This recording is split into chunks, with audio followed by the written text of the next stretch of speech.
انہوں نے پوچھا کہ جمعے کے دن یا رات کسی کا انتقال ہو اور اسی طرح رمضان کے اندر سنا ہے کہ وہ شخص سیدھا جنت میں جاتا ہے، کیا یہ بات صحیح ہے؟ تو جی ہاں، یہ ضرور ہے کہ حساب و کتاب بالکل بھی نہیں ہوگا ایسے شخص کا، اور جس کا حساب و کتاب نہیں ہوگا انشاءاللہ اللہ کی رحمت سے امید ہے کہ وہ جنت میں جائے گا۔ لیکن اس میں دو تین چیزیں بہت ضروری ہیں۔ پہلی بات تو یہ ہے کہ وہ صاحب ایمان ہو۔ اگر کوئی کافر مرتا ہے جمعے کے دن یا رمضان میں، اس کے لیے فضیلت نہیں ہے۔ اسی طرح اللہ نہ کرے، خدا نہ کرے، کوئی مسلمان ہے لیکن وہ جہالت میں مبتلا رہنے کے باعث یا گناہوں کی کثرت کی وجہ سے اپنا ایمان ضائع کر بیٹھا ہو، تو اب ہم بظاہر چاہے اس کو مسلمان سمجھ رہے ہوں، لیکن یہ اس کا اور اس کے رب کا معاملہ ہے، ہم تو کسی پر حکم نہیں لگا سکتے۔ لیکن میں ایک بات عرض کر رہا ہوں کہ اللہ نہ کرے اگر اس کا ایمان کسی وجہ سے ضائع ہو چکا ہو، چاہے ہم پر اس کا انکشاف نہیں ہے، تو پھر اس کے لیے انعام نہیں ہوگا۔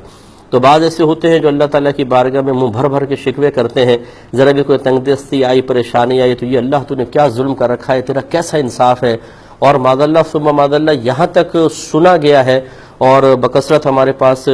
مسائل آتے ہیں، استفتاء آتے ہیں اسی طرح کے کہ جا میں تجھے مانتا ہی نہیں ہوں کہ تو نے ایسا کر دیا اور ویسا کر دیا، لا حول ولا قوت الا باللہ۔ اور ایسے لوگوں کو سمجھایا جائے تو اور غصے میں آ جاتے ہیں اور اپنی ضد پہ بعض اوقات اڑ جاتے ہیں۔ اب یہ اگر نام کیا ہے جی، چراغ دین، اور یہ حرکت یہ ہے اس کی، اور پھر اس کا انتقال ہو جائے جمعے میں یا رمضان میں، تو جب تک اعلانیہ طور پر اس نے توبہ نہ کی ہو، یاد رکھیں کہ اس کے لیے تو بخشش و مغفرت کے دروازے بظاہر بند ہی نظر آتے ہیں۔ اس لیے میں بار بار یہ عرض کرتا ہوں، جہالت بڑی خطرناک چیز ہے، اس سے انسان کو بچنا چاہیے۔ اور اسی طرح گناہ جو ہے، گناہوں کی کثرت، ان میں لذت ضرور ہے، لیکن یہی تو ہمارا امتحان ہے کہ اس سے بچنے کی کوشش کی جائے، تو اس سے ایمان بڑا خطرے میں پڑ سکتا ہے۔ لیکن بہرحال جو صاحب ایمان دنیا سے رخصت ہوا، چاہے کتنا ہی بڑا پاپی اور گناہ گار کیوں نہ ہو،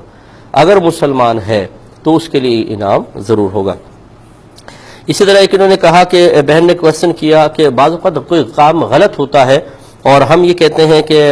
اللہ تعالیٰ کو ایسے ہی منظور تھا تو ایسا ہو گیا۔ مثال کے طور پہ کوئی چوری کر رہا ہے اور ناکام ہوا تو اس نے کہا کہ یار اللہ کو ایسے ہی منظور تھا، اسی وجہ سے ایسا ہو گیا۔ یا اور کوئی ایسے غلط قسم کے کام پہ کہنا کیا حکم رکھتا ہے؟